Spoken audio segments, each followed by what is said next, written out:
નમસ્કાર, agenda at 9 સાથે હું છું હિના। બુલેટિનની શરૂઆત કરવી છે ભાવનગરથી કે જ્યાં ફરી એક વખત રફતારનો કહેર સામે આવ્યો છે। દેવરાજનગર વિસ્તારમાં રફતારનો કહેર સામે આવ્યો।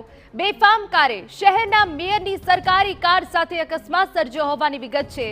મેયરના ભાઈ અને તેમના ડ્રાઈવર ઈજાગ્રસ્ત થતા હોસ્પિટલ ખસેડાયા। કાર ચાલકે પૂર ઝડપે કાર હંકારી અન્ય વાહનોને પણ અડફેટે લીધા। ભાજપના આગેવાનોએ મેયરના ભાઈ અને અન્ય ઈજાગ્રસ્તની મુલાકાત લીધી। સમગ્ર બનાવને લઈને પોલીસ દ્વારા વધુ કાર્યવાહી હાથ ધરવામાં આવી હોવાની વિગત છે।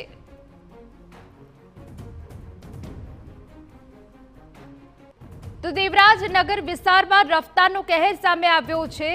આપને બે અલગ અલગ તસવીરો બતાવી રહ્યા છે કે જ્યાં મેયરની સરકારી કાર સાથે અકસ્માત સર્જ્યો છે। બેફામ કારે મેયરના ભાઈ અને તેમના ડ્રાઈવર ઈજાગ્રસ્ત થતા હોસ્પિટલ ખસેડાયા છે। બીજી તસવીરોમાં પણ અમે આપને બતાવી રહ્યા છે।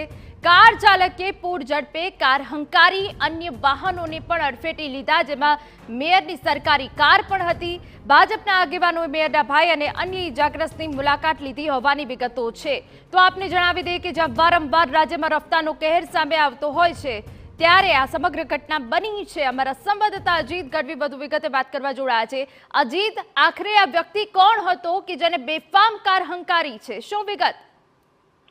એના વાત કરવામાં આવે તો ભાવનગર શહેરમાં રાત્રિની ઘટના છે, જેમાં એક કાર ચાલકે જેને ગંભીર ભૂલ કહી શકાય એવી રફતાર સાથે, એટલી સ્પીડ સાથે દેવરાજનગર વિસ્તારમાં વાહન ચલાવતા તેણે મેયર જે ભાવનગરના અત્યારે ચાલુ મેયર છે ભરતભાઈ બારડ, તેમની કાર અને એની સાથે પણ અથડાઈ હતી અને એ સિવાય અન્ય વાહનોને પણ એને ટક્કર મારી હતી, જેને લઈને મેયરના ભાઈને અને જે કારના ચાલક હતા ડ્રાઈવર, તે બંનેને સામાન્ય થોડી ઈજાઓ થઈ હતી। જોકે તેમને તાત્કાલિક સરટી હોસ્પિટલ ખાતે સારવાર માટે ખસેડવામાં આવ્યા હતા, પરંતુ ભાવનગર શહેરમાં આ પ્રકારની સ્પીડમાં વાહનો ચલાવીને કોઈને નુકસાન પહોંચાડવું, આ પ્રકારની અનેક ઘટનાઓ સામે આવે છે।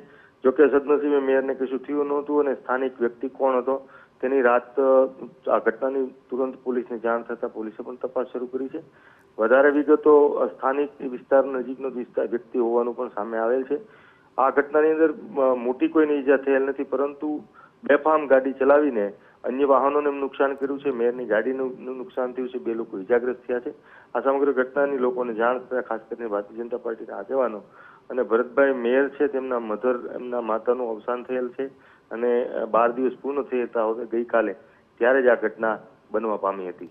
બિલકુલ અજીત, સમગ્ર વિગત બદલ આભાર। તો બેફામ કારે શહેરના મેયરની સરકારી કાર સાથે અન્ય કારોને અડફેટે લીધી છે, જો કે સ્થાનિક પોલીસ હવે કાર ચાલકની શોધખોળ કરી રહી છે।